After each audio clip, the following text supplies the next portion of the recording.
Narinig ni Celeste ang pagpiyok ng gulong, kasabay ng malakas na busina, at pagkatapos ay isang nakakabinging ingay ng bakal na nagbabanggaan. Sumunod ang pagyanig ng buong mundo at isang matalim na sakit sa kanyang ulo. Humawak siya sa bisig ng kanyang ama, si Mang Danilo, ngunit naramdaman niyang lumuwag ang kapit nito. Ang huling bagay na nakita niya ay ang nagdidilim na kalangitan, na para bang sinasalamin ang unti-unting pagkawala ng kanyang paningin. Itay! Itay, sigaw niya, ngunit walang sumasagot. Tanging ang tunog ng sirena ng ambulansya ang lumamon sa katahimikan, na para bang naghahatid ng balita ng kapahamakan. Nagising si Celeste sa isang puting kwarto, amoy gamot. Ang kanyang mga mata ay balot ng benda. Humawak siya sa uluhan ng kama, naghahanap ng pamilyar na kamay. Inay! Nasaan si Inay? Narinig niya ang mahinang hikbi. Si Aling Rosa, ang kanyang ina, ay naroon. Anak ko, hindi ko alam kung paano ko sasabihin sa'yo. Nang marinig ang boses ng kanyang ina na puno ng pighati, bumalik sa alaala ni Celeste ang banggaan. Ang matalas na tunog. Ang paghinto ng lahat. Si Itay. Nasaan si Itay? Paulit-ulit niyang tanong, ngunit hindi sumasagot ang kanyang ina. Doon niya naramdaman ang lamig na unti-unting kumalat sa kanyang puso. Doon niya nalaman. Patay na si Mang Danilo. Ang ilaw ng kanilang buhay ay namatay. At kasabay noon, ang kanyang sariling mga mata, na minsan ay puno ng pangarap, ay tuluyan ng nanlabo. Nagimbal ang kanyang mundo. Isang malaking itim na pader ang humarang sa lahat ng kanyang nakasanayan. Ilang buwan ang lumipas, ngunit tila hindi nagbabago ang kapalaran ni Celeste. Naging malaking hamon ang bawat araw. Ang dating masayahin at masiglang si Celeste ay napalitan ng isang babaeng nababalot sa dilim, hindi lamang sa paningin kundi pati na rin sa puso. Ang kanilang maliit na bahay, na minsan ay puno ng tawanan ni Mang Danilo, ay naging tahimik at malungkot. Anak, huwag kang mawala ng pag-asa, pagsubok na sabihin ni Aling Rosa habang pinapakain siya. Ang bawat subo ay parang bato sa lalamunan ni Celeste. Paano ako hindi mawawala ng pag-asa, Inay? Hindi ko na nga makita ang sarili ko. Hindi ko na makita ang mukha mo. Wala na si Itay. Paano tayo makakabangon? Ang bawat salita ay puno ng kapaitan. Ang operasyon sa kanyang mata ay napakamahal, at ang paghahanap ng donor ng kornea ay parang paghahanap ng karayom sa dayami. Ang kanilang maliit na naipon ay naubos na sa pagpapagamot ni Mang Danilo at sa paunang check-up ni Celeste. Nababaon sila sa utang at ang pag-asa ay tila isang malabong bituin sa malayo. Isang araw, habang nakaupo si Celeste sa gilid ng bintana, naramdaman niya ang kakaibang pagbabago sa amoy ng hangin. Mas mabango, mas maaliwalas. Narinig niya ang boses ng kanyang ina, masigla ngunit maihalong kaba. Celeste, may bumisita sa atin. Sino, Inay? Si Doña Elena de la Vega, ang dating amo ng iyong lola. Naramdaman ni Celeste ang presensya ng isang matandang babae. Ang amoy ng mamahaling pabango ay bumalot sa silid. Ang boses nito ay kalmado, ngunit may kapangyarihan. Celeste, alam kong nahihirapan kayo. Nabalitaan ko ang nangyari sa iyong ama. Malaki ang utang na loob ng aming pamilya sa kanya. Nagulat si Celeste. Ano ang ibig sabihin nito? Hindi niya kilala ang babaeng ito. May alok ako sa iyo, Celeste, patuloy ni Doña Elena. Isang alok na babago sa buhay mo. Kaya kong bayaran ang operasyon mo at humanap ng donor. Sa isang kondisyon. Ano po iyon, ma'am? Tanong ni Celeste, biglang bumilis ang tibok ng kanyang puso. Ito ba ang pag-asa? Gusto kong ipagbuntis mo ang anak ng aking nag-iisang anak na lalaki, si Rafael. Parang bombang sumabog ang mga salita ni Doña Elena sa tenga ni Celeste. Naramdaman niya ang init ng dugo na umaakyat sa kanyang mukha. Manganganak, para sa anak ninyo. Nanginginig ang kanyang mga kamay. Ito ba ang presyo ng kanyang paningin? Ito ba ang tanging paraan para makabangon? Hindi niya inasahan ang ganitong alok. Ang pag-asa ay biglang naging mabigat na krus. Ang kanyang dignidad ay tila nasusubo. Ngunit ang imahe ng kanyang inay na naghihirap at ang kadiliman na bumabalot sa kanyang mundo ay mas mabigat. Nagtatalo ang kanyang isip at puso. Ang pag-ibig sa kanyang ina, ang pagnanais na makakita muli, at ang bigat ng pagkakautang ay nagtulak sa kanya sa isang sulok. Naramdaman niya ang kamay ni Aling Rosa na humawak sa kanya, malambot at mapagmahal. Anak, kung ito lang ang paraan. Pikit mata siyang tumango. Opo, ma'am. Tatanggapin ko po ang alok ninyo. Pinirmahan niya ang kontrata. Naramdaman niya ang lamig ng ballpen sa kanyang daliri, ang tigas ng papel. Bawat pirma ay parang isang selyo sa kanyang kaluluwa na nagtatali sa kanya sa isang kapalaran na hindi niya maintindihan. Isang luha ang pumatak sa kanyang pisngi, mainit at maalat, kasabay ng isang panalangin na hindi niya alam kung saan patungo. Naramdaman niya ang isang kakaibang ginhawa, pero kasabay noon ay isang matinding kaba. Hindi niya alam kung anong uri ng pagbabago ang naghihintay sa kanya, at kung ano ang magiging kapalit nito. Hindi niya alam na hindi lang isang bagong buhay ang dadalhin niya sa mundong ito. Hindi niya alam kung gaano kalalim ang hiwaga na kanyang pinasok. Nagsimula ang bagong kabanata sa buhay ni Celeste sa isang bahay na malayo sa syudad, isang lugar na tahimik ngunit tila nakatago. Tanging si Aling Rosa at ilang piling tauhan ni Doña Elena ang kasama niya. Bawat araw ay lumipas na puno ng pag-iisa at pagsubok. Ang kasunduan ay tila isang sumpa na bumalot sa kanya. Wala siyang makita, kaya ang bawat tunog, amoy at dampi ay nagiging matalas. Narinig niya ang mga bulungan ng mga katulong, mga tingin na hindi niya nakikita pero nararamdaman niya ang bigat. Sa loob ng kanyang sinapupunan, may isang buhay na unti-unting lumalaki. Sa simula, puro pagtataka at pangamba ang naramdaman niya. Paano niya mamahalin ang isang anak na hindi niya pag-aari? Paano niya haharapin ang katotohanang ito ay bunga lamang ng isang transaksyon? Ngunit habang lumilipas ang mga linggo at nagsimulang lumitaw ang mga unang senyales ng pagbubuntis, ang pagduduwal, ang pagbabago sa kanyang katawan, isang kakaibang damdamin ang unti-unting bumubukal. Isang hapon, habang nakahiga siya, naramdaman niya ang isang mahinang paggalaw sa kanyang tiyan. Parang kislap ng liwanag sa gitna ng kanyang kadiliman. Nagulat siya, pagkatapos ay nanginginig ang kanyang kamay na inilagay sa kanyang tiyan. May buhay doon. Kanya iyon. Kahit paano.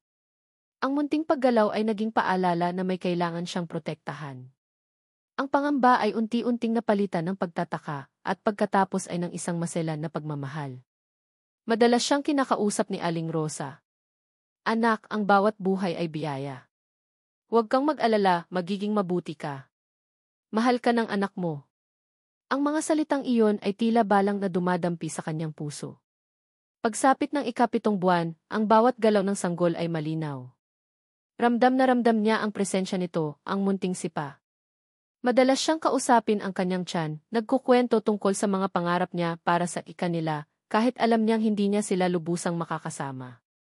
Ang pagmamahal ng ina ay walang pinipiling kalagayan. Ito ay kusang sumisibol, malalim at totoo. Isang gabi, biglang sumakit ang kanyang tiyan. Ang sakit ay nagpatindi at naramdaman niya ang kakaibang pagtutulak. Inay! Inay, sigaw niya. Dali-daling dumating si Aling Rosa at kasama ang mga tauhan ni Doña Elena. Agad siyang dinala sa isang pribadong ospital. Ang mga oras ng panganganak ay tila walang katapusan, puno ng pawis, iyak at matinding pagod. Ang bawat pagtulak ay may kalakip na pagdarasal na sana'y maging ligtas ang bata. Nang marinig niya ang malakas na iyak ng sanggol, lumuwag ang kanyang dibdib. Lalaki po, ma'am, sabi ng nurse. Ngunit bago pa niya lubos na maramdaman ang kaligayahan, may isa pang iyak ang umalingaw-ngaw. Ano? Isa pa, bulong niya, naubusan ng lakas. Opo, ma'am. Kambal po. Isang babae, masiglang sabi ng nurse. Kambal. Laking gulat niya. 2 pala ang kanyang dinadala. 2 buhay na magkasama niyang inalagaan sa dilim ng kanyang sinapupunan. Agad na inilagay ng nurse ang 2 sanggol sa kanyang tabi. Ang munting lalaki at ang munting babae. Ang kanyang mga kamay ay gumapang, hinahaplos ang malambot nilang balat, ang munting daliri. Naramdaman niya ang init ng kanilang katawan, ang mabilis na paghinga. Sa sandaling iyon, ang lahat ng pighati at pangamba ay naglaho. Tanging purong pagmamahal ang naramdaman niya para sa 2 munting nilalang na ito. Ngunit ang kaligayahan ay panandalian lamang. Narinig niya ang pagbukas ng pinto at naramdaman ang presensya ni Doña Elena. Ang amoy ng mamahaling pabango ay muling bumalot sa silid. Ang boses nito ay kalmado, ngunit may kapangyarihan. Celeste, natupad mo ang ating kasunduan. Salamat. Naramdaman ni Celeste ang pag-angat ng munting katawan ng kanyang anak na lalaki. Ma'am. Huwag po. Akin po sila. Nanginginig ang kanyang boses. Isa lamang, Celeste. Iyon ang kasunduan, sabi ni Doña Elena, walang bakas ng emosyon sa boses. Ang lalaki ay kay Rafael. Hindi po. Hindi ko po kaya. Dalawa po sila. Pilit niyang hinawakan ang kamay ni Doña Elena, ngunit matigas ito. Ramdam na ramdam niya ang paglayo ng munting lalaki, kasabay ng pait ng katotohanan. Ang babae, pwede mong panatilihin. Ang lalaki ay akin, sabi ni Doña Elena. Magpapagaling ka. At pagkatapos, matutupad ko ang aking pangako sa iyong mata. Naiwan si Celeste, nakahiga sa kama, na para bang nabasag ang kanyang puso sa libu-libong piraso. Ang pag-iyak ng munting babae ang tanging tunog na naririnig niya. Pinilit niyang abutin ang munting bata, niyakap ito ng mahigpit. Isay, bulong niya. Ikaw ang aking Isay. Hindi kita iiwan.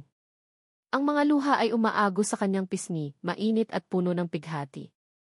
Hindi niya nakita ang mukha ng anak niyang lalaki. Hindi niya naramdaman ang huling haplos. Tanging ang bigat ng pagkawala ang sumasakal sa kanya.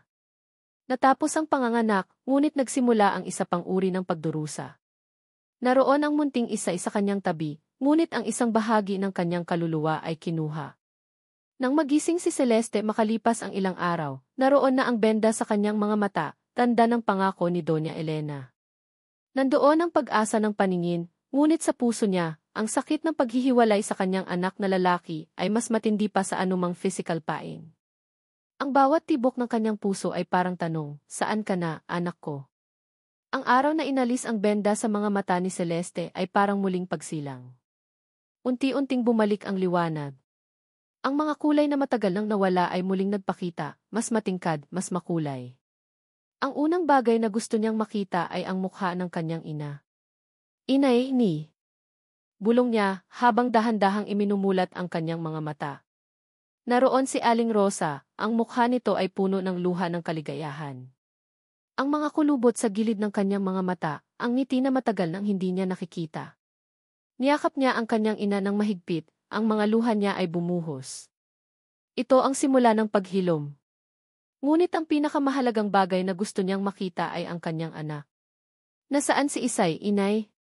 Dinala ni Aling Rosa ang munting sanggol sa kanyang tabi.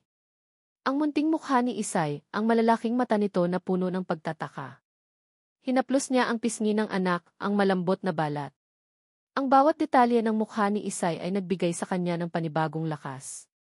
Si Isay ang kanyang pag-asa, ang kanyang dahilan para lumaban.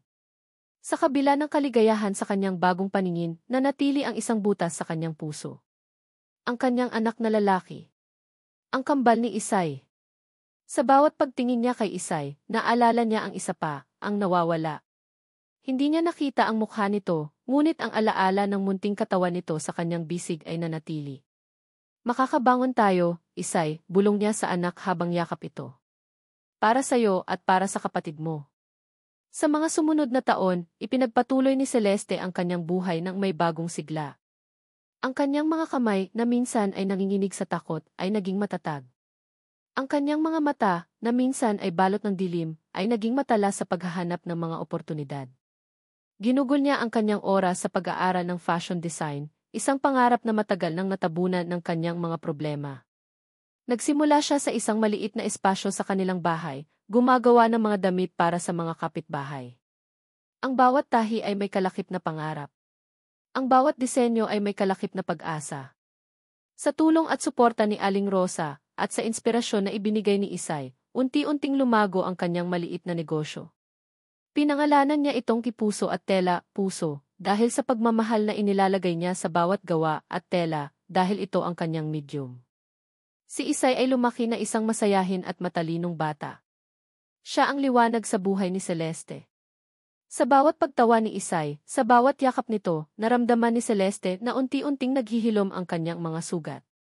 Ngunit sa tuwing makakakita siya ng mga batang lalaki na kasing edad ni Leo, o sa tuwing may maririnig siyang pangalan na Ilio, isang kirot ang dumadampi sa kanyang puso.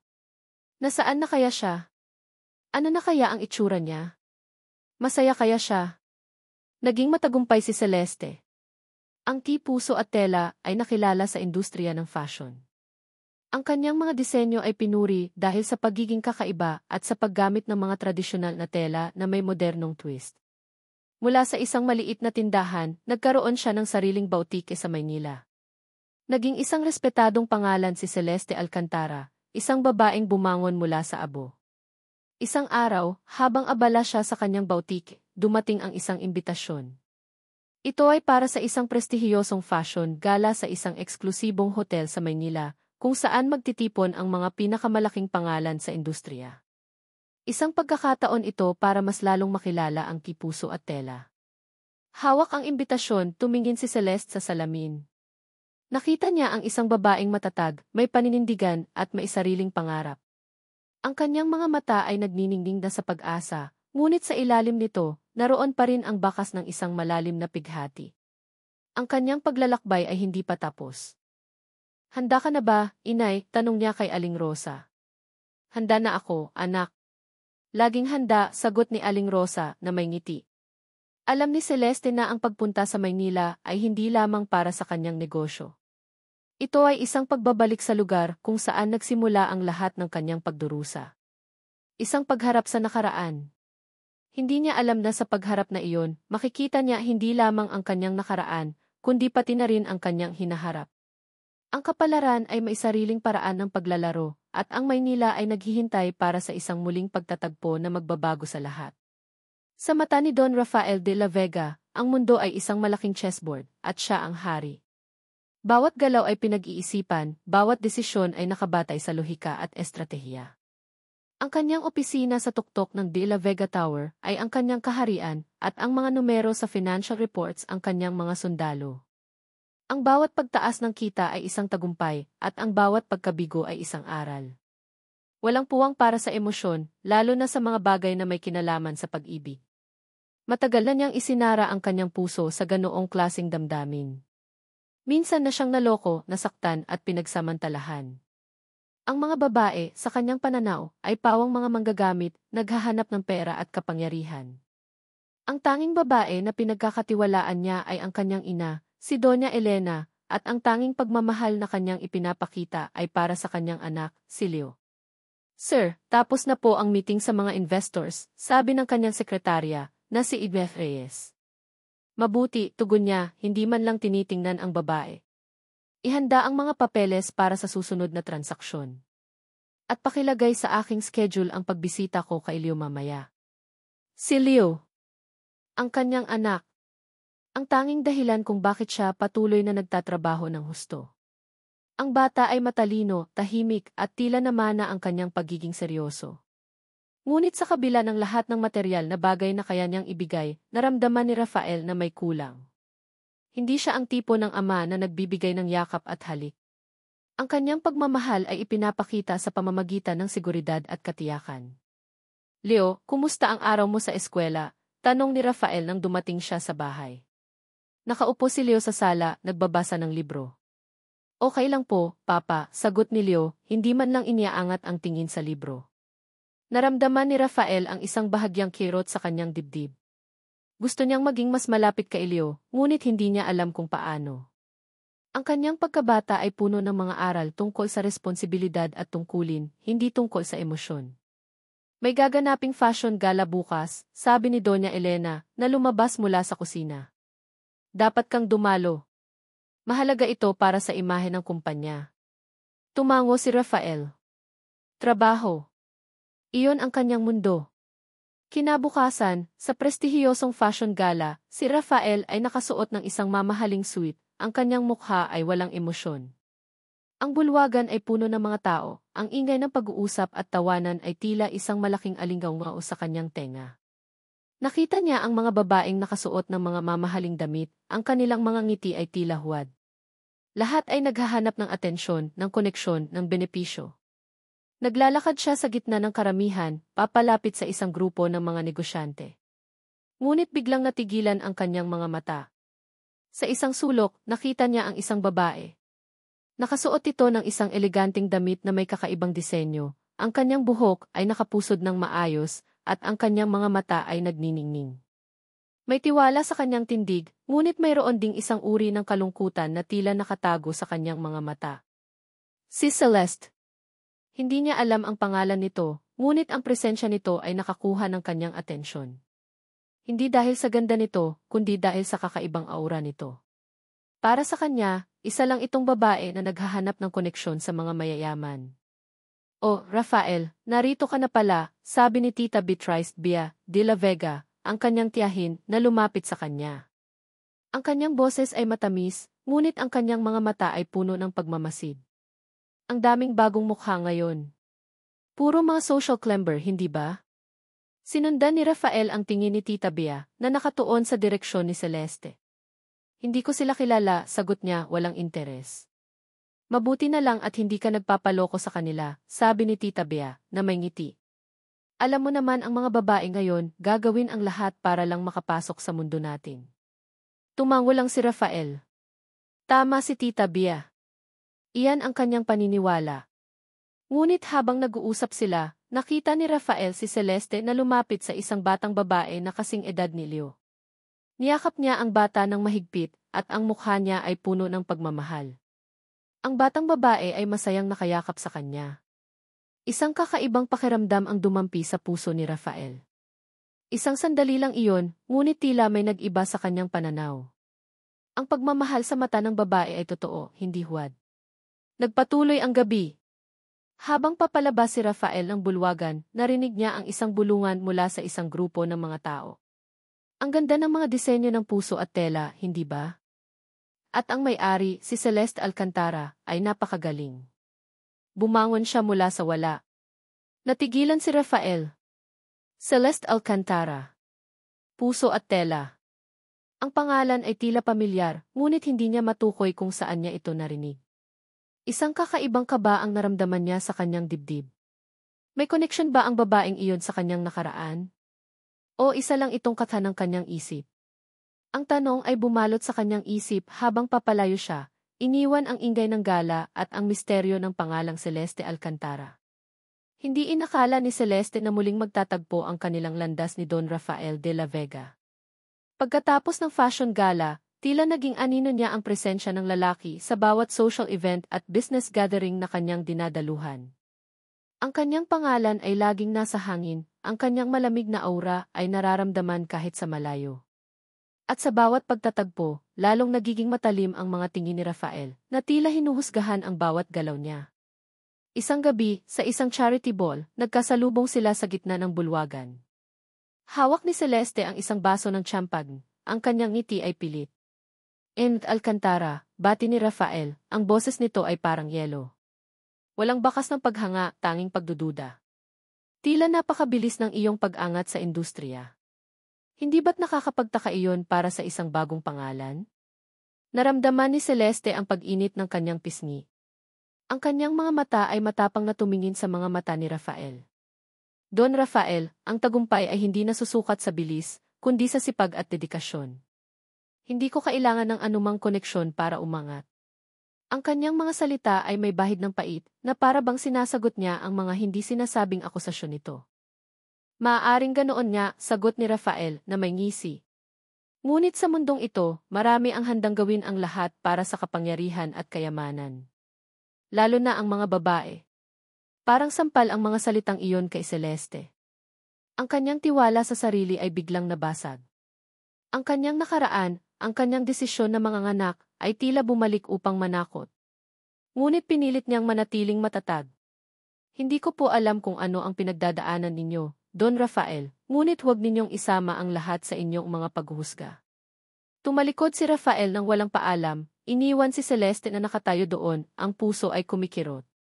Ang kanyang mga salita ay tila tumago sa kanyang balat, nag-iwan ng sugat. Ang kanyang pagkamuhi sa mga babae ay malinaw at hindi niya maintindihan kung bakit. Ngunit sa kabila ng pagiging malamig ni Rafael, may isa pang presensya ang laging kasama niya, si Leo. Ang batang lalaki ay laging tahimik sa tabi ng kanyang ama, ang kanyang mga mata ay malaki at puno ng inosensya. Sa bawat pagkakita ni Celeste kay Leo, isang kakaibang damdamin ang bumubukal sa kanyang dibdib. Isang pagkabighani na hindi niya maipaliwanag. Ang mga mata ni Leo ay tila pamilyar, ang kanyang ngiti ay tila nagpapaalala sa isang bagay na matagal nang nawala. Isang araw, habang naglalakad si Celeste sa lobby ng hotel, nakita niya si Rafael at Leo na papalabas. Hindi niya sinasadyang sundan ang mga ito ng tingin. Nakita niya kung paano hinawakan ni Rafael ang kamay ni Leo, isang bihirang pagpapakita ng pagmamahal mula sa isang taong tila walang emosyon. Celeste, dear, isang matamis na boses ang narinig niya sa kanyang likod. Lumingon siya at nakita si Tita Beatrice Bia de la Vega, ang tiyahin ni Rafael. Ang ngiti nito ay malawak, ngunit ang kanyang mga mata ay tila naghahanap ng kung ano. Tita Bia, bati ni Celeste na may pagtataka. Napakaganda ng iyong mga disenyo, sabi ni Tita Bia, hinawakan ang braso ni Celeste. Nabalitaan ko ang iyong kwento. Napakabuti mo. Ngunit sa mundong ito, kailangan mong maging maingat. Maraming ahas. Naramdaman ni Celeste ang lamig sa likod ng mga salita ni Tita Bea.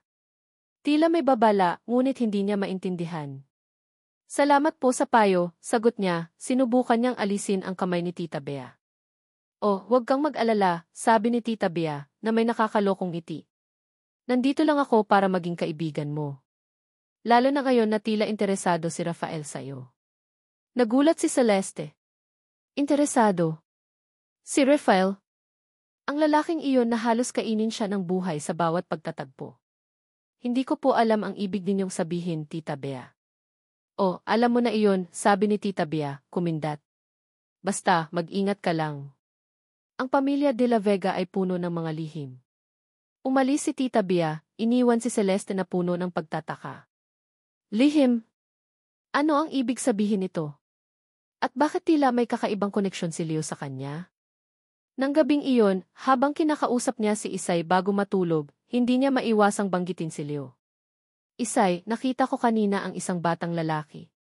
Napakabait niya. Parang may kakambal ka. Talaga po, inay, masiglang tanong ni Isay. Gusto ko po ng kapatid na lalaki. Ngumiti si Celeste, ngunit may pait sa kanyang ngiti. Anak. Sana nga. Ang mga alaala ng kanyang panganganak ay muling bumalik. Ang dalawang iyak. Ang dalawang munting katawan. Hindi niya nakita ang mukha ng kanyang anak na lalaki, ngunit ang pakiramdam ng pagkawala nito ay sariwa pa rin. Kinabukasan, habang naglalakad si Celeste sa isang parke, nakita niya si Leo na naglalaro kasama ang kanyang yaya. Hindi niya sinasadyang lumapit. Ang bata ay tumakbo at sa pagtakbo nito, bahagyang umangat ang manggas ng kanyang damit. At doon niya nakita. Sa pulso ni Leo, isang maliit, hugis bituin na marka. Isang birthmark. Naramdaman ni Celeste ang paghinto ng kanyang puso. Ang kanyang hininga ay tila nawala. Ang kanyang mga kamay ay nanginginig. Ang kanyang anak na lalaki. Ang kanyang nawawalang kambal ni Isay. Mayroon din siyang ganoong birthmark sa kanyang pulso. Hindi ito maaaring maging totoo. Ngunit ang ebidensya ay nasa harap niya.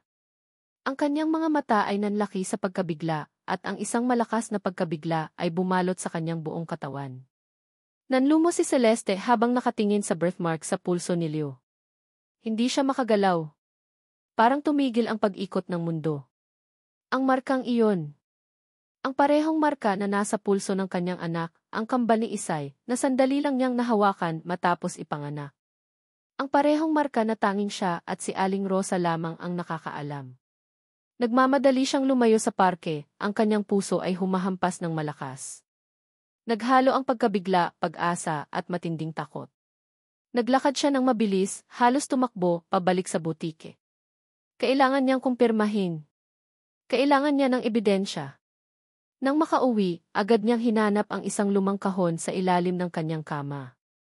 Ito ang pinagtaguan niya ng ilang sentimental na gamit mula sa nakaraan, ang mga drawing ni Mang Danilo, isang lumang panyo ni Aling Rosa, at isang maliit na sobre. Sa loob ng sobre ay may isang larawan. Hindi ito larawan ng bata, kundi isang litrato ng pulso niya noong siya ay sanggol pa, na may malinaw na birthmark. Kinunan ito ni Aling Rosa, na may pag-asang magsisilbing tanda sakaling magkita silang muli. Pinagtabi niya ang larawan sa kanyang sariling pulso. Magkapareho. Walang duda. Nanginig ang kanyang mga kamay. Si Leo. Ang batang iyon. Ang anak niya. Hindi ito kathang-isip. Hindi ito pag-asa lang. Totoo. Ang sunod na araw ay tila isang malabong panaginip. Hindi siya makakain. Hindi siya makapagtrabaho ng maayos. Ang mukha ni Leo, ang birthmark nito, ay laging nasa kanyang isip. Kailangan niyang malaman ang buong katotohanan. At tanging isang tao lang ang makakapagbigay nito, si Doña Elena de la Vega. Pinatawag niya si Aling Rosa. Inay, kailangan ko pong makausap si Doña Elena. Ngayon din ni. Nagtaka si Aling Rosa sa tindi ng boses ni Celeste. Anak, bakit? May problema ba? May nalaman po ako, inay, sabi ni Celeste, ang kanyang boses ay nanginginig. Kailangan kong malaman kung bakit. Kailangan kong malaman ang buong katotohanan. Tinawagan ni Celeste ang opisina ni Doña Elena, nagpilit makipag-usap. Sa una, tumanggi ang sekretarya, ngunit dahil sa pagpupumilit at sa pangalan ni Celeste Alcantara na ngayon ay kilala na, pumayag si Doña Elena na magkita sila kinabukasan sa isang pribadong restaurant. Kinaumagahan, naroon si Celeste, nakaupo sa tapat ni Doña Elena. Ang hangin sa pagitan nila ay puno ng tensyon. Hindi makakita si Celeste ng bakas ng emosyon sa mukha ng matanda. Nabalitaan ko ang iyong tagumpay, Celeste, panimula ni Doña Elena, ang boses ay kalmado tulad ng dati. Napakagaling mo. Hindi po ako naparito para pag-usapan ang aking tagumpay, Maam, sabi ni Celeste, ang kanyang boses ay matatag kahit nanginginig ang kanyang kalooban. Naparito po ako para pag-usapan ang aking anak na lalaki. Bahagyang kumunot ang noo ni Doña Elena. Hindi ko maintindihan ang iyong sinasabi. Nakita ko po si Leo, patuloy ni Celeste, hindi pinansin ang pagtanggi ni Doña Elena. Nakita ko po ang birthmark niya. Ang parehong marka na nasa pulso ng aking anak na lalaki, ang kambal ni Isay, na kinuha ninyo sa akin matapos kong ipanganak. Huminga siya ng malalim, nagtipo ng lakas. Sabihin niyo po sa akin, Doña Elena. Si Leo ba ang anak ko? Bumuntong hininga si Doña Elena, ang kanyang mga mata ay nanatiling kalmado. Celeste, ang kontrata ay malinaw. Isa lang ang pwede mong panatilihin. Hindi iyon ang tanong ko. Sumiklab ang galit sa loob ni Celeste. Si Leo ba ang anak ko? Sa loob ng ilang sandali, nanatili ang katahimikan. Tinitigan ni Doña Elena si Celeste ng matalim, tila sinusuri ang kanyang determinasyon. Sa wakas, dahan-dahan itong tumango. Celeste. Si Leo ang iyong anak. Siya ang anak ni Rafael. Parang gumuho ang mundo ni Celeste. Hindi niya ito pinangarap. Pinangarap niya, ngunit hindi niya inaasahan na maririnig ito mula sa bibig ni Doña Elena. Naramdaman niya ang luha na unti-unting namumuo sa kanyang mga mata. Bakit? Bakit ninyo siya kinuha? Bakit ninyo itinago sa akin? Ang bawat salita ay may kalakip na kirot. Ginawa ko ito para sa ikabubuti ng lahat, sagot ni Doña Elena. Kailangan ni Rafael ng tagapagmana. At ikaw, kailangan mo ng paningin. Pero may karapatan po ako, sigaw ni Celeste, hindi na napigilan ang kanyang emosyon. May karapatan ako bilang isang ina. At ano ang magagawa mo noon, Celeste? Bulag ka. Wala kang pera. Paano mo siya palalakihin sa mundong ito? Ang boses ni Doña Elena ay matalim ngunit may bahid ng katotohanan. Umiling si Celeste, hindi tinatanggap ang paliwanag. Gagawin ko po ang lahat para mabawi siya. Gagawin ko po ang lahat para makasama si Leo. Hindi niyo po pwedeng ilayo sa akin ang anak ko. Tumayo si Celeste, ang kanyang mukha ay puno ng determinasyon. Ang sakit ng nakaraan, ang hinanakit sa pagkawala ng kanyang ama, at ang pagtatago ng kanyang anak ay nagtulak sa kanya sa isang sulok. Hindi na siya ang bulag at walang magawa na Celeste. Ngayon, may kakayahan na siya. Ngayon, may boses na siya. Gagawin ko po ang lahat, Doña Elena. Handa akong lumaban, sabi ni Celeste, ang kanyang mga mata ay nagnininga sa galit at pagmamahal. Ngumiti si Doña Elena, isang ngiting hindi maintindihan ni Celeste. Hindi iyon ganoon kadali, Celeste. Hindi mo alam kung gaano kahirap ang kalabanin ang isang De La Vega. Nasa gitna si Rafael ng isang mahalagang conference call nang biglang bumukas ang pinto ng kanyang opisina. Pumasok si Celeste, ang mukha ay namumula sa galit at luha. Kasunod niya si Ibne Reyes, ang kanyang sekretarya, na tila nagmamadaling humingi ng paumanhin. Enmat Alcantara. Paano ka nakapasok dito? Galit na tanong ni Rafael, pinatay ang speakerphone. Hindi ka pwedeng basta-basta na lang pumasok sa opisina ko. Hindi ako naparito para humingi ng permiso, Don Rafael, sigaw ni Celeste, ang boses ay nanginginig ngunit matatag.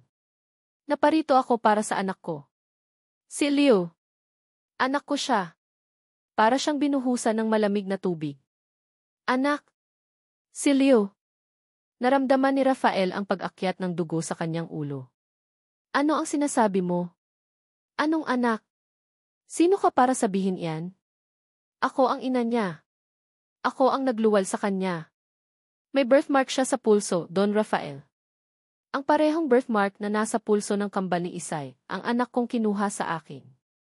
Ang bawat salita ni Celeste ay tila isang matalim na kutsilyo na tumutusok sa kanyang dibdib. Tumayo si Rafael, ang kanyang mukha ay puno ng galit. Kalokohan! Ito ba ang bagong paraan para makakuha ng pera sa akin? Ang gamitin ang isang inosenteng bata para sa iyong mga ambisyon. Hindi ko alam kung anong laro ang nilalaro mo, Eunice Alcantara, pero hindi ako magpapaloko. Hindi ako naglalaro, Don Rafael. Ang anak ko ang pinag-uusapan natin dito. Lumabas ka sa opisina ko ngayon din. Kung hindi, ipapahuli kita, sigaw ni Rafael, halos mawala ng kontrol sa kanyang sarili. Ang dating sugat sa kanyang puso, ang pagtataksil na naranasan niya mula sa isang babae, ay muling nagbukas. Umalis si Celeste, ngunit ang kanyang mga salita ay nanatili, umalinggaw sa isip ni Rafael. Anak! Si Leo! Hindi ito maaaring mangyari. Agad siyang nagpunta sa kanyang ina, si Doña Elena, sa De La Vega Mansion. Nakita niya si Doña Elena na nag-aaral ng mga papeles sa kanyang study room. Inay! Ano ang ibig sabihin nito? May babaeng nagpakilala sa opisina ko, sinasabing siya raw ang ina ni Leo. Kilala mo ba siya? Si Celeste Alcantara. Tumingin si Doña Elena sa kanya, kalmado pa rin. Rafael, huwag kang magpadala sa emosyon. Maraming tao ang gustong sumira sa ating pamilya. Pero inay, sinasabi niya na may birthmark si Leo sa pulso. At may kambal daw si Leo. Totoo ba iyon? Ang boses ni Rafael ay puno ng pagdududa at pangamba. Bumuntong hininga si Doña Elena. Rafael, ang tanging mahalaga ngayon ay protektahan si Leo. Siya ang ating kinabukasan. Huwag kang magtiwala sa sinuman na gustong sirain ang ating pamilya. Lalo na sa mga babaeng iyan na tanging pera lang ang habol. Ang mga salita ni Doña Elena ay tila nagpalakas sa kanyang paniniwala. Tama. Ito ay isang panibagong pakana. Biglang bumukas ang pinto. Si Tita Bea. Rafael, narinig ko ang nangyari. Ang babaeng iyan, si Celeste Alcantara, ay napakadelikado. Nabalitaan ko na marami siyang utang noong nakaraan. Malamang, desperado lang siyang makakuha ng pera sa atin. Talaga po, tita, tanong ni Rafael, ang kanyang mga mata ay nanliit. Rafael. At alam mo naman ang mga ganyang klase ng tao. Gagawin ang lahat para lang umangat. Pati ang paggamit ng bata, dagdag ni Tita Bea, na may pilit ng ngiti. Dapat kang mag-ingat. Marami akong narinig na kwento tungkol sa kanya. Ang mga salita ni Tita Bea ay tila nagpatibay sa kanyang pagdududa. Desperada. Iyon ang tamang salita. Hindi nagtagal, nakatanggap si Rafael ng summons mula sa korte. Si Celeste ay naghain ng petisyon para sa custody ni Leo. Hindi siya makapaniwala. Ang babaeng ito ay seryoso. Sa loob ng courtroom, nakaupo si Rafael sa isang tabi, ang kanyang mukha ay matigas. Sa kabilang banda, nakaupo si Celeste, ang kanyang mukha ay maputla ngunit matatag. Sa tabi niya si Isay, na mahigpit na nakahawak sa kamay ng kanyang ina. Nagsimula ang paglilitis. Nagbigay ng testimonya si Celeste, sinasabing siya ang ina ni Leo, at nagbigay ng mga ebidensya, kabilang ang FET test results na nagpapatunay sa kanyang pagiging ina. Ngunit para kay Rafael, ang lahat ng ito ay bahagi lamang ng isang malaking pakana. Ang lahat ng ito ay gawa-gawa lang, sigaw ni Rafael sa kanyang abogado. Hindi ko siya kilala. Hindi ko siya pinagkakatiwalaan. Don Rafael, ang city test ay malinaw, sabi ng abogado ni Celeste. Ang isang test ay maaaring manipulahin, depensa ni Rafael.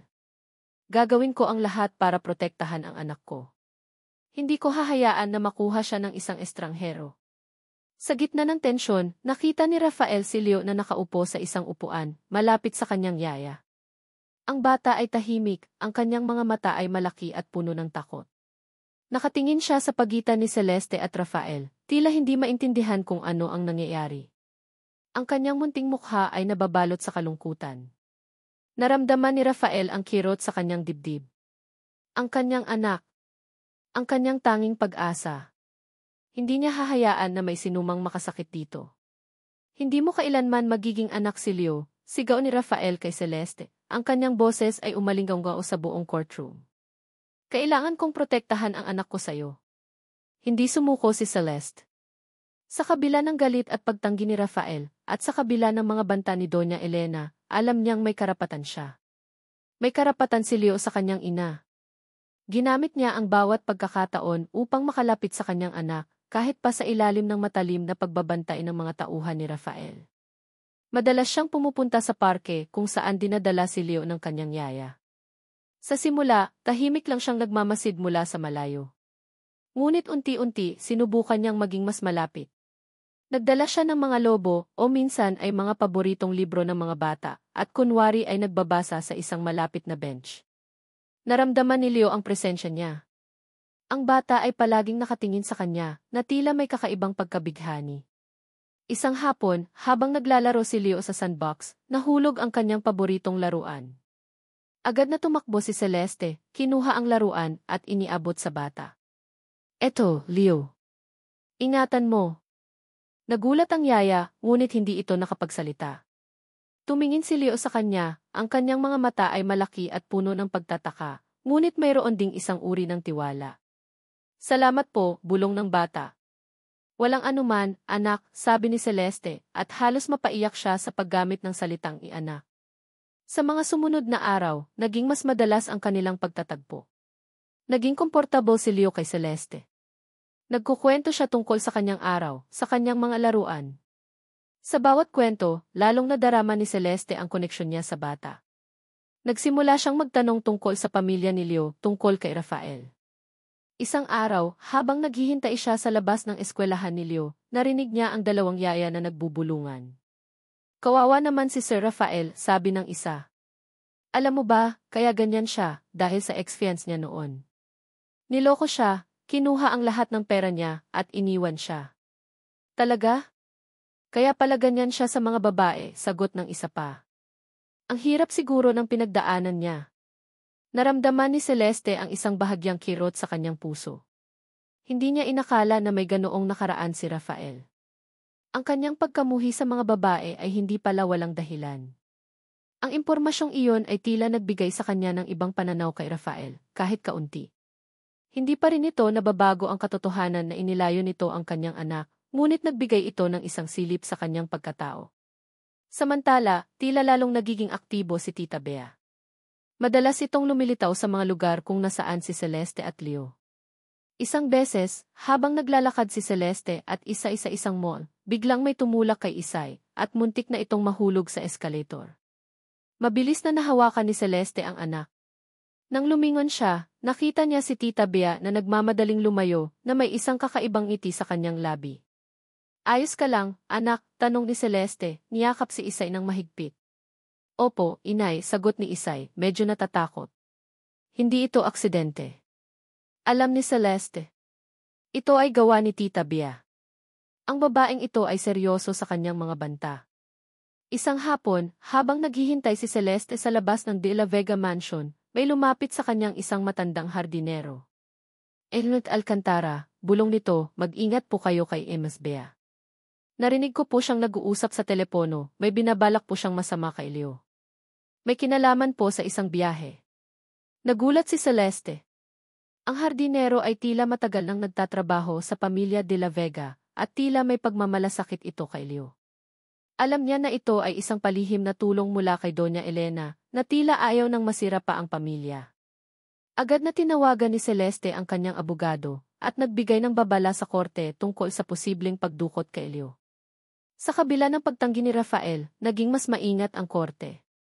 Isang araw, habang naglalaro si Leo sa hardin ng De La Vega Mansion, nakita ni Celeste si Tita Bea na palihim na lumalapit sa bata. May hawak na isang maliit na bag, ang kanyang mga mata ay nanliit sa pagdududa.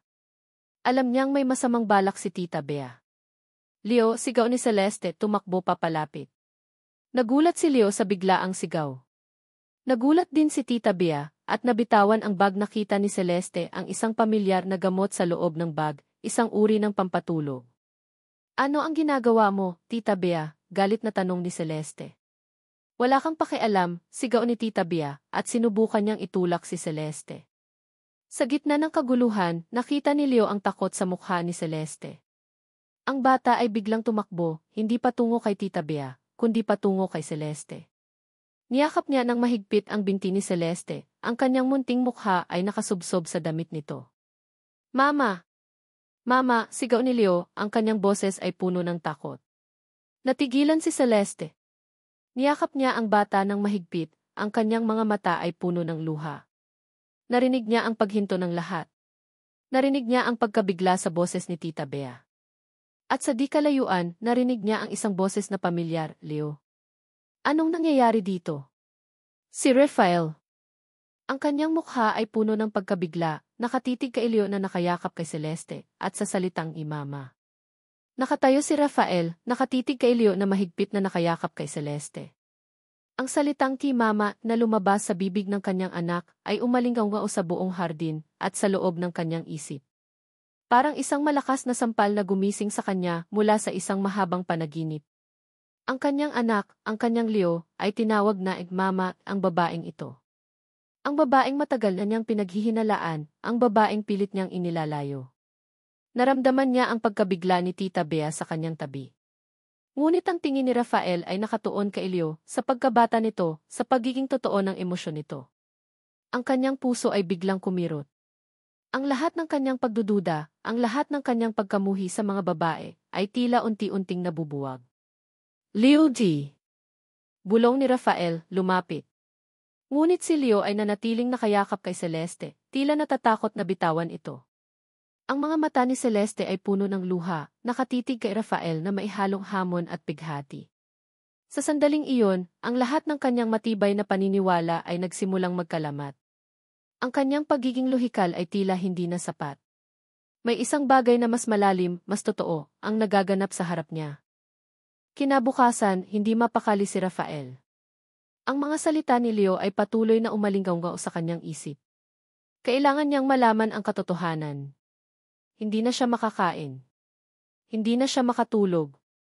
Ang kanyang isip ay puno ng mga tanong. Agad siyang nag-utos sa kanyang pinagkakatiwalaang investigador. Alamin mo ang lahat tungkol kay Celeste Alcantara. Ang kanyang nakaraan. Ang kanyang pamilya. Lahat. Kasabay nito, nagsimula rin siyang maghinala kay Tita Bea.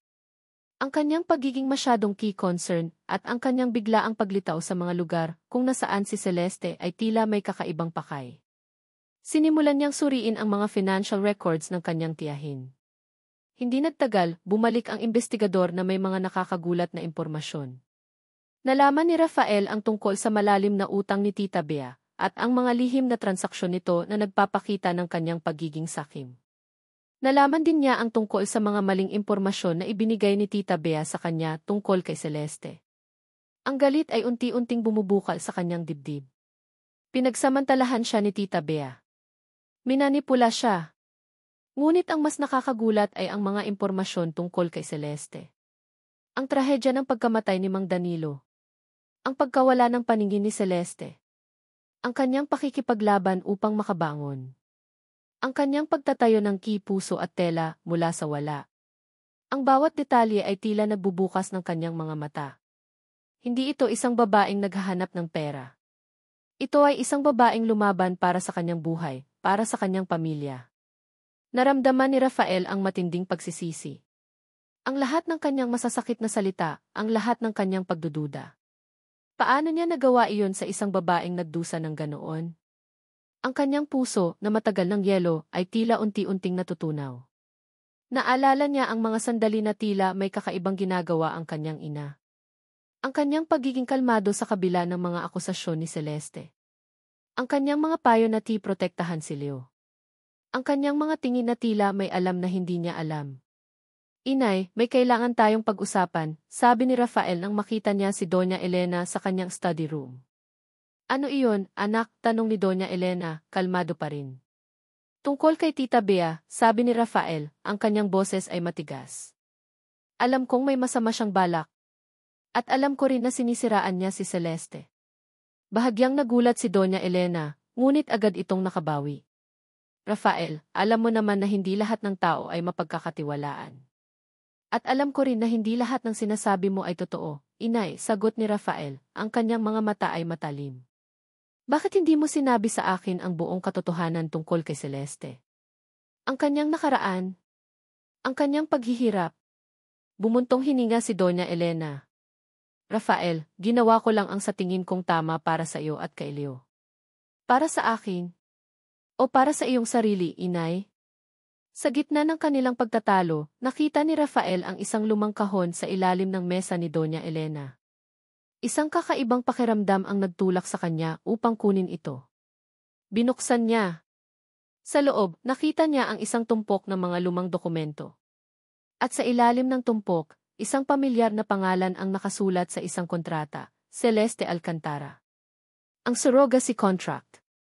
Nanginginig ang kanyang mga kamay habang binabasa ang mga detalye. Ang petsa. Ang mga pangalan. Ang mga kondisyon. Ang kanyang hininga ay tila nawala. Ang lahat ng kanyang pagdududa, ang lahat ng kanyang pagkalito, ay biglang nagkaroon ng kahulugan. Ngunit sa likod ng kontrata, may isang maliit na sulat kamay. Ang sulat kamay ng kanyang ina. Para sa kinabukasan ng aking pamilya. Para sa kapakanan ni Rafael at Leo. Sana'y maintindihan mo, anak. Naramdaman ni Rafael ang paghinto ng kanyang puso. Ang kanyang ina. Ang kanyang sariling ina. Ang lahat ng ito ay isang malaking plano. Ang lahat ng ito ay isang malaking lihim. Ang kanyang mundo ay biglang gumuho sa kanyang harapan. Ang sakit ng pagtataksil, ang sakit ng katotohanan ay bumalot sa kanya.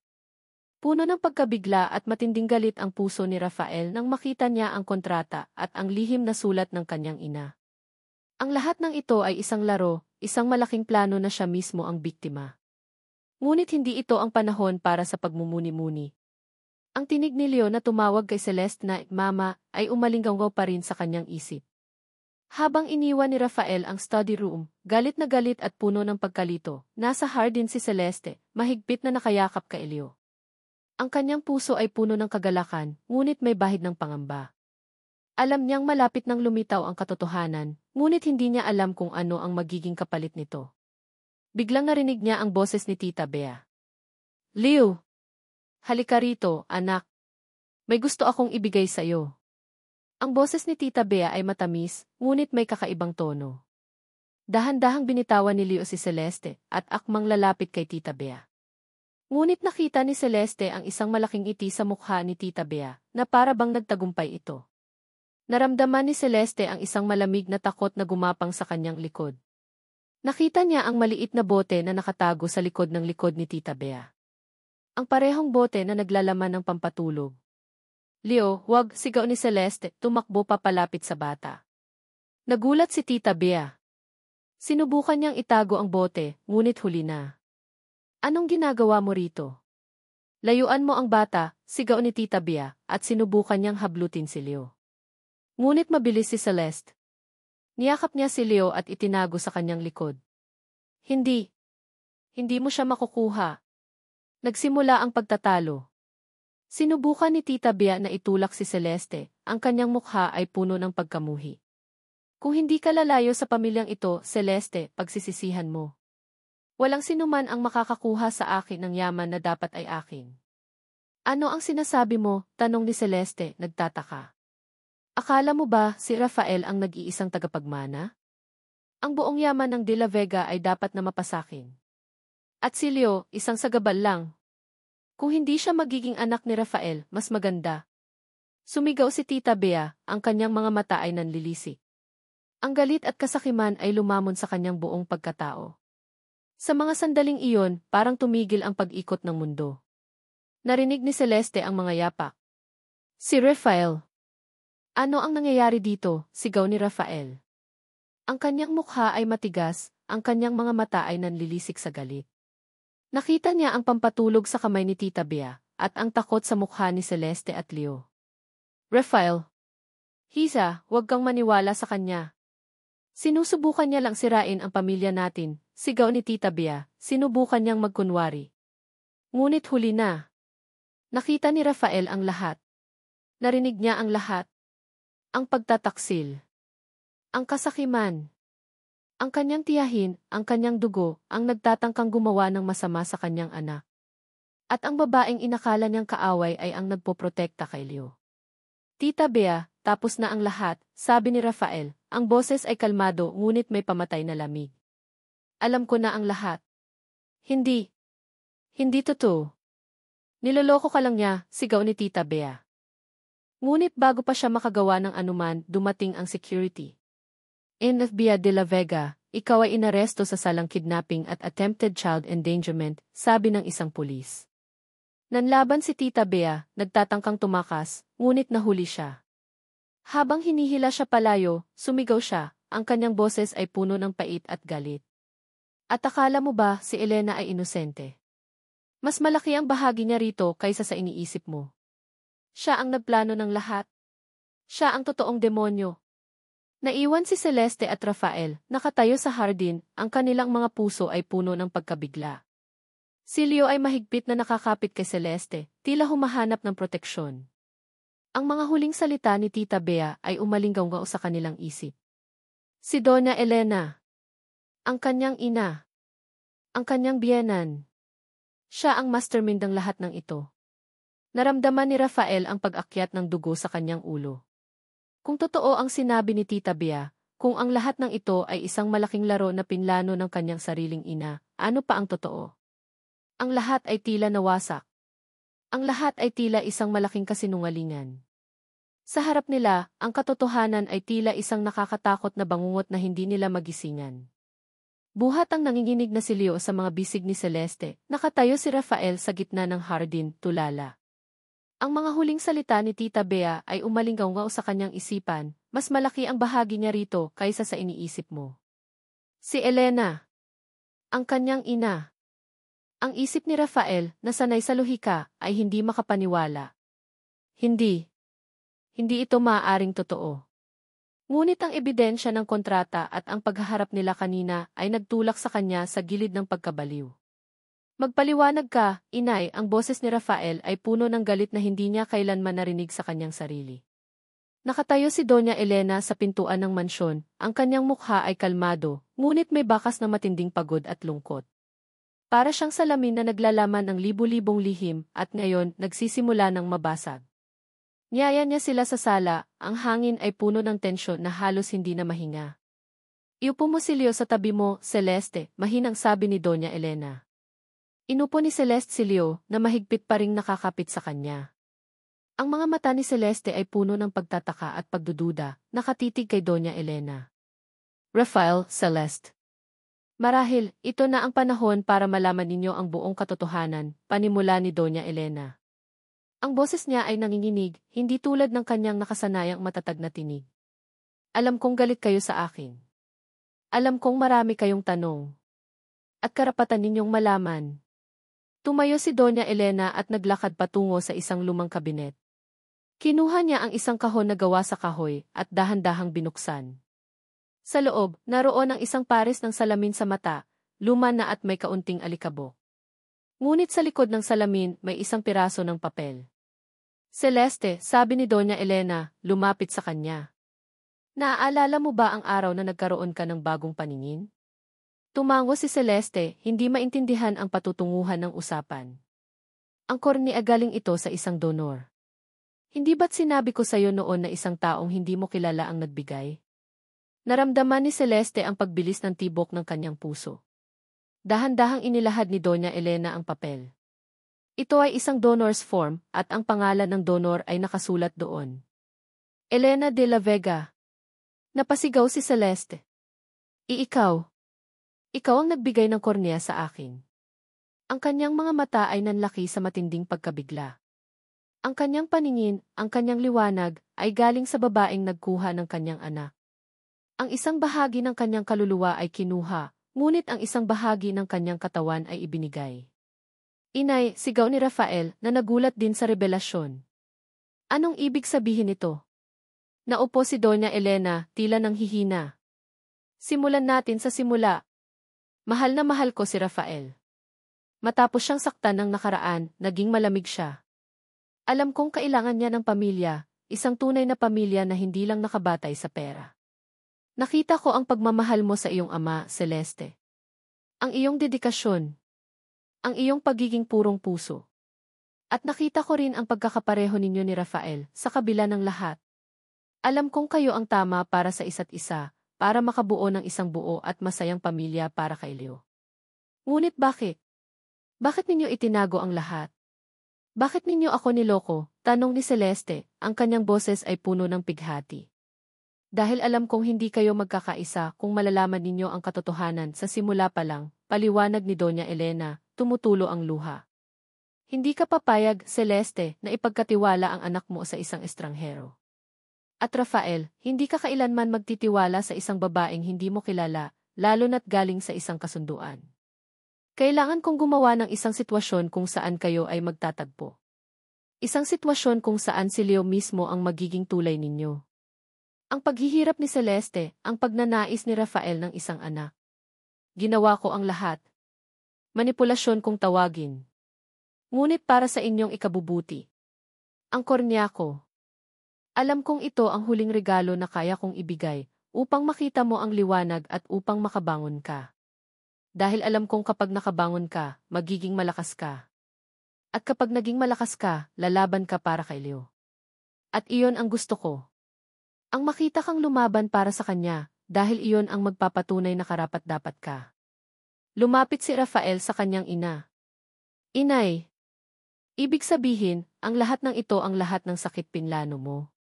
Ang kanyang boses ay mahina, puno ng halo-halong emosyon, galit, pagkabigla, at isang bahagyang pag-unawa. Patawarin niyo ako, mga anak, sabi ni Doña Elena, humahagulgol. Patawarin niyo ako sa lahat ng sakit na naidulot ko. Nabulag ako ng pagmamahal ko sa aking pamilya, sa pagnanais na makita kayong masaya at buo. Sana ay maintindihan ninyo. Nagkatinginan si Celeste at Rafael. Ang bawat isa ay may kanya-kanyang pasakit, kanya-kanyang pagkagulat. Ang babaeng nasa harap nila ay nagplanong maghiwalay at magbuklod sa kanila. Nagbigay ito ng paningin kay Celeste, ngunit kinuha ang kanyang anak. Nagbigay ito ng anak kay Rafael, ngunit itinago ang katotohanan. Ngayon, ang lahat ay nakalatag sa mesa, hubad na hubad. Nanginginig ang mga kamay ni Celeste nang tanggapin niya ang lumang kahon mula kay Doña Elena. Ang salitang di huling habilin ay umalinggaw sa kanyang isip. Dahan-dahan niyang binuksan ang kahon. Sa loob, naroon ang isang lumanang larawan ng kanyang ama, si Mang Danilo, na nakangiti. Ang kanyang puso ay kumirot sa matinding pangungulila. At sa ilalim nito, isang sulat kamay. Ang sulat kamay ng kanyang ama. Anak kong Celeste, panimula ng sulat, ang mga salita ay tila boses ng kanyang ama na bumubulong sa hangin. Kung nababasa mo ito, marahil ay wala na ako sa tabi mo. Ngunit huwag kang mag-alala. Ang aking pagkawala ay hindi isang trahedya, kundi isang bahagi ng plano. Ang iyong paningin, ang iyong kinabukasan, ay mas mahalaga kaysa sa aking buhay. Naramdaman ni Celeste ang luha na unti-unting bumababa sa kanyang pisngi. Ang kanyang ama ay alam ang lahat.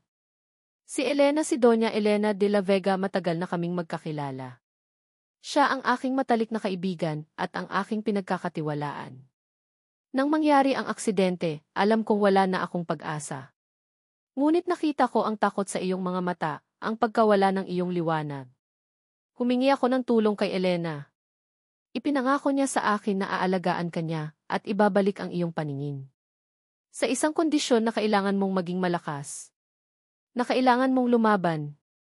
Alam kong mahirap ang kanyang mga pamamaraan, anak. Ngunit alam kong ang kanyang intensyon ay para sa ikabubuti mo. At para sa ikabubuti ng kanyang anak.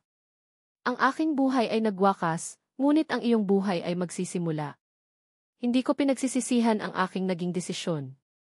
Dahil alam kong sa huli, makikita mo ang liwanag at makikita mo ang tunay na kahulugan ng pamilya. Patawarin mo siya, anak. At mahalin mo ang sarili mo. Niyakap ni Celeste ang sulat, humahagulgol. Ang lahat ng kanyang galit, ang lahat ng kanyang hinanakit, ay unti-unting naglaho.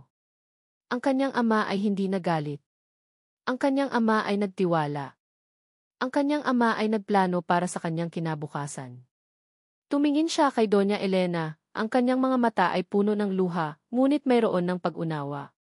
Inay Elena, patawarin niyo po ako.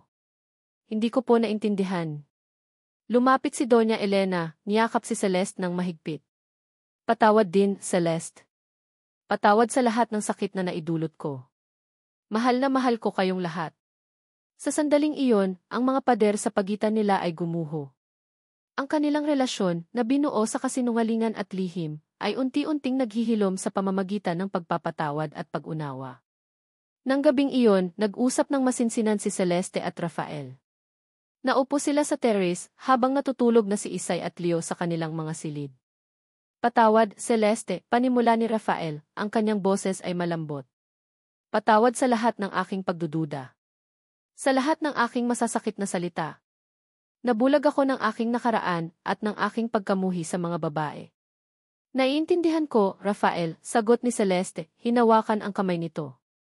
Narinig ko ang tungkol sa iyong nakaraan. Ang sakit na pinagdaanan mo. Akala ko, ang lahat ng babae ay pare-pareho. Natanging pera lang ang habol, patuloy ni Rafael, ang kanyang mga mata ay puno ng pighati. Ngunit ikaw, ipinakita mo sa akin na mali ako. Ipinakita mo sa akin ang tunay na kahulugan ng pagmamahal. Ang pagmamahal ng isang ina. Ang pagmamahal ng isang babae. Naramdaman ni Celeste ang init ng kamay ni Rafael. Ang kanilang mga puso ay tila nagkaisa. Ang mga pagsubok na pinagdaanan nila ay tila nagpatibay sa kanilang koneksyon. Hindi ko akalain na makakahanap ako ng pag-ibig pagkatapos ng lahat ng ito, sabi ni Rafael, tinitigan ang mga mata ni Celeste. Maraming salamat, Celeste. Maraming salamat sa pagiging ikaw. Salamat din, Rafael, sagot ni Celeste, ang kanyang mga mata ay puno ng pagmamahal. Salamat sa pagbibigay mo sa akin ng pagkakataong makasama ang mga anak ko. Salamat sa pagbibigay mo sa akin ng pamilya. Sa mga sumunod na araw, nagsimulang magbago ang kapaligiran sa De La Vega Mansion. Ang dating malamig na bahay ay napuno ng tawanan ng mga bata. Si Isay at Leo ay naging magkasundo na para bang matagal na silang magkasama. Si Doña Elena ay masayang nagmamasid sa kanila, ang kanyang mukha ay puno ng kapayapaan. Ang pamilya De La Vega ay unti-unting naghihilom. Ang mga sugat ng nakaraan ay unti-unting nagtatakip. Ang pagpapatawad ay naging susi sa pagbubukas ng mga puso. Samantala, si Tita Bea ay nahaharap sa mga kasong kriminal. Ang kanyang kasakiman ay nagdulot sa kanya ng kapahamakan. Ang hustisya ay unti-unting nagaganap. Isang gabi, habang naghahapunan sila, nakita ni Celeste si Rafael na nakangiti, isang tunay na ngiti na matagal nang nawala sa kanyang mukha. Niyakap niya si Leo at Isay at pagkatapos ay tiningnan si Celeste. Hindi ako makapaniwala na ito ang naging tadhana natin, sabi ni Celeste, ang kanyang boses ay puno ng paghanga. Pero nagpapasalamat ako sa bawat pagsubok. Si Rafael ay gumiti, sinipit ang kamay ni Celeste. Ang kanilang mga mata ay nagtagpo at sa sandaling iyon, alam nilang ang kanilang paglalakbay ay nagsisimula pa lamang.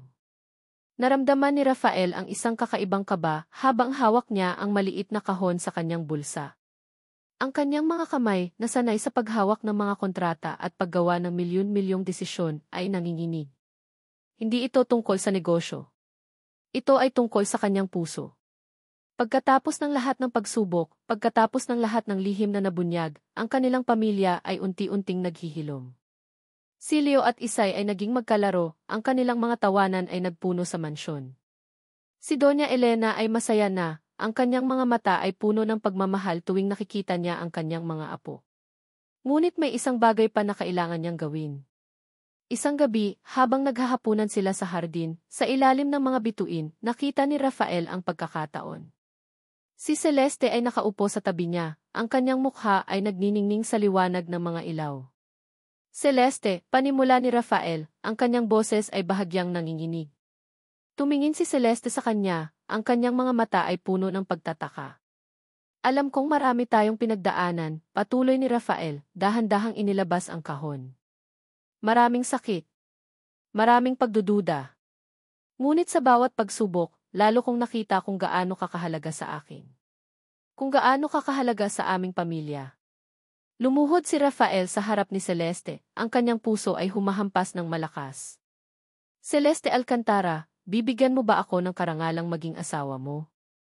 Bibigyan mo ba ako ng pagkakataong mahalin ka habang buhay at bumuo ng isang buo at masayang pamilya kasama sina Leo at Isay? Nalaglag ang panga ni Celeste. Ang kanyang mga mata ay nanlaki sa pagkabigla at pagkatapos ay napuno ng luha. Niyakap niya si Rafael ng mahigpit. Rafael!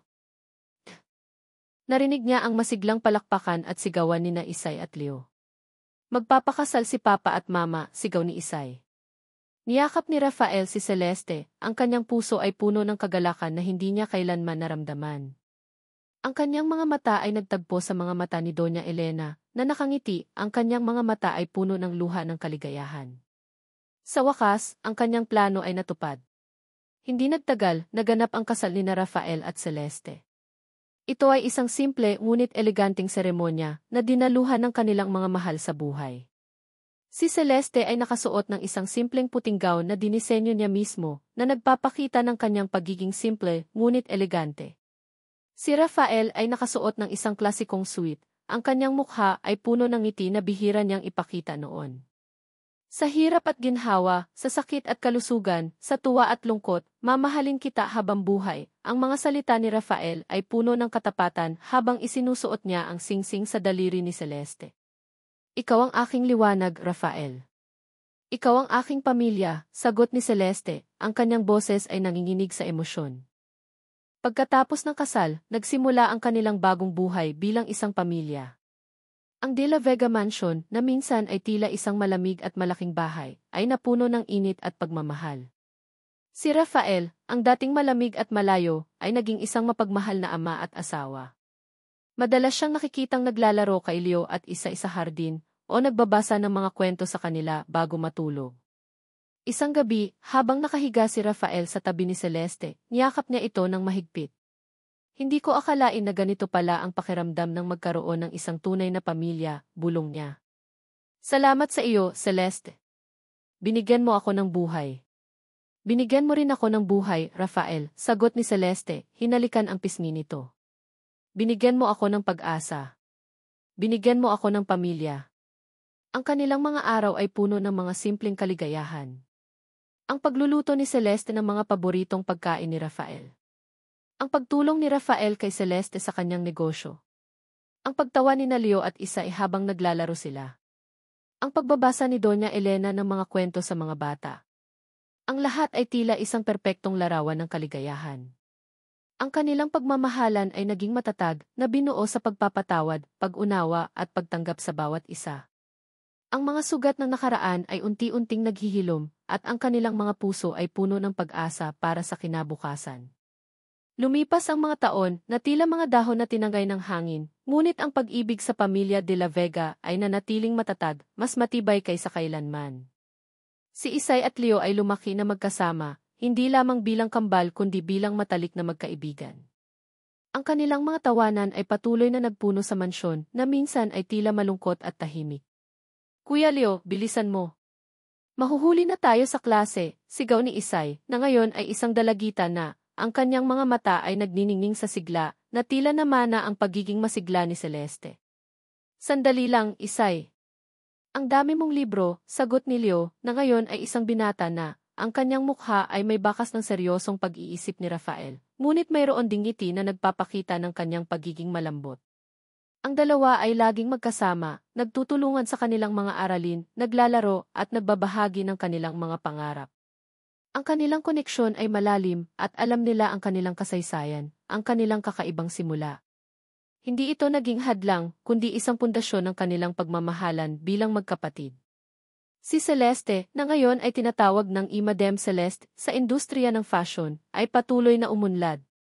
Ang kanyang brand na ay puso at tela, ay naging isa sa mga pinakaprestihiyosong pangalan sa bansa. Ang kanyang mga disenyo ay hindi lamang maganda, kundi may kalakip na kwento, ang kwento ng pagbangon, ng pag-asa, at ng pagmamahal. Madalas siyang imbitahan sa mga unibersidad at mga forum upang magbigay ng inspirasyon, ibinabahagi ang kanyang sariling paglalakbay mula sa dilim patungo sa liwanag. Hindi ko akalain na ang isang simpleng pangarap ay magiging ganito kalaki, sabi ni Celeste kay Rafael isang gabi, habang nakaupo sila sa kanilang hardin, hawak ang kanilang mga kamay.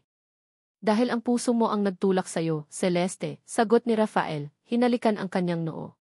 Ang dating malamig na Rafael ay napalitan ng isang mapagmahal at maalalahaning asawa. Ang kanyang pagmamahal kay Celeste ay lumalim sa bawat araw, na para bang isang lumang alak na lalong sumasarap habang tumatagal. Sa bawat anibersaryo ng kanilang kasal, naglalaan sila ng oras upang balikan ang kanilang mga pinagdaanan.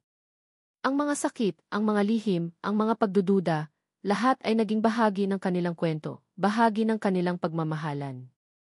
Ang kanilang relasyon ay hindi perpekto, ngunit ito ay totoo, at iyon ang mahalaga. Isang araw, dinala ni Celeste at Rafael sina Isay at Leo sa libingan ni Mang Danilo. Ang libingan ay malinis at may sariwang bulaklak. Lolo Danilo, salamat po sa lahat, sabi ni Isay, inilagay ang isang munting bulaklak sa lapida. Salamat po sa pagiging matapang, Lolo, dagdag ni Leo. Niyakap ni Celeste ang kanyang mga anak, ang kanyang mga mata ay puno ng luha.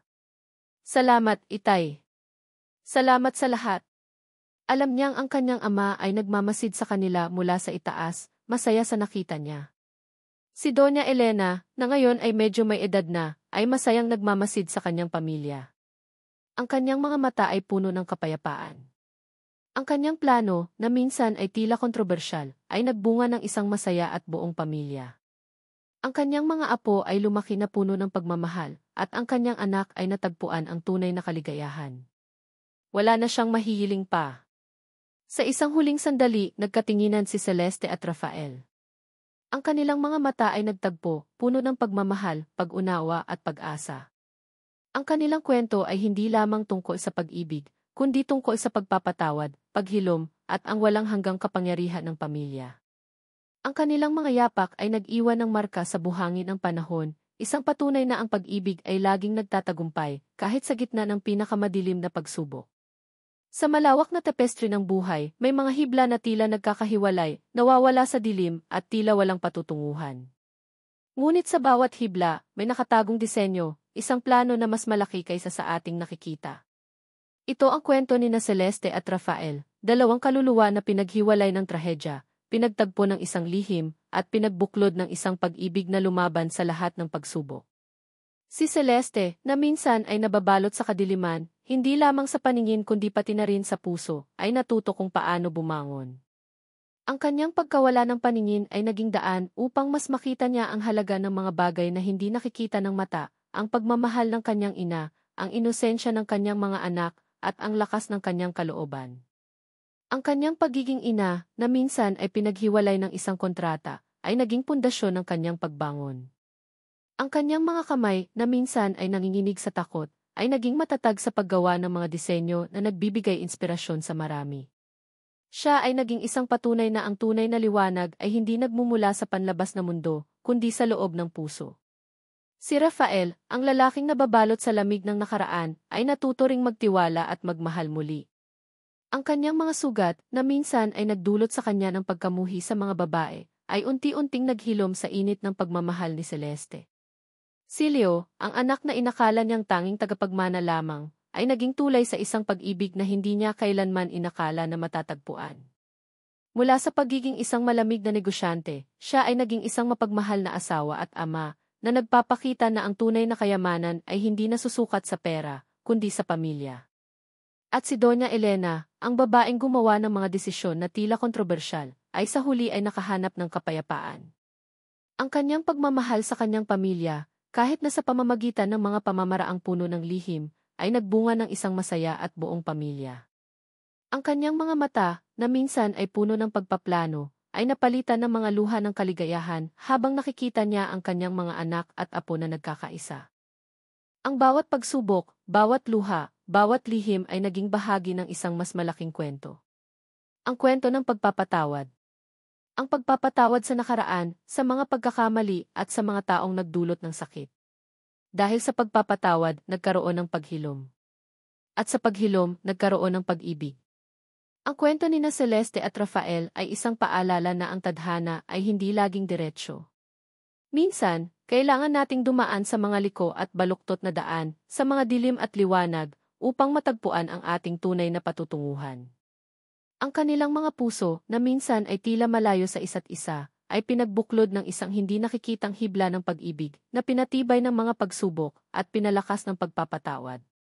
Ngayon, sa pagtatapos ng kanilang kwento, nakikita natin ang isang pamilya na buo, masaya, at puno ng pag-asa.